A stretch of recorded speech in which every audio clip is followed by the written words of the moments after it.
Guys, nandito pala kami ngayon sa mga bully kasi nagpa-stud kami ng babae namin na bully at naghanap kami dito ng lalaki para makapagsanay kami. So, ngayon, sinulit na namin ang pagkakataon at pinuntahan namin dito. So, itong mga bully na to nila guys ay price ito. So, mahal. May presyo din. Nasa 100 to 150,000 yung mga bully nila dito. So, yung iba dito guys, nag-champion na sa dog show. Kaya, kapag bumili ka dito, mahal talaga kasi magandang klase na yan na bully. So, kapag mag-breed kayo guys ng bully, kailangan complete papers para pagdating ng panahon, mag-breed tayo at magkaroon na tayo ng puppy.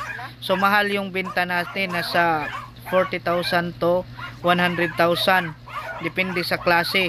Kapag bumili tayo guys ng bully na walang papers, so yung puppy niyan nasa 10,000 to 20,000 lang.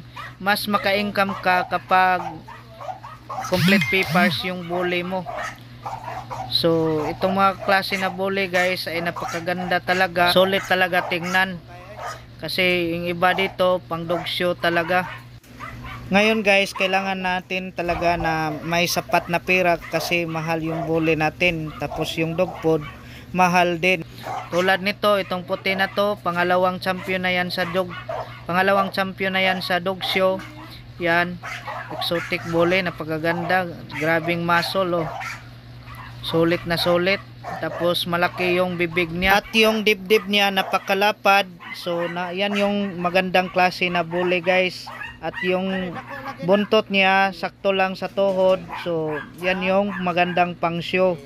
So kailangan talaga guys, pag-isipan muna natin kapag mag-breed tayo, kailangan may sapat na pundo kasi mahal yung mga dog food at vitamins ay kailangan din yan kasi dyan mapapatunayan natin na maganda lumaki yung mga bully natin at healthy.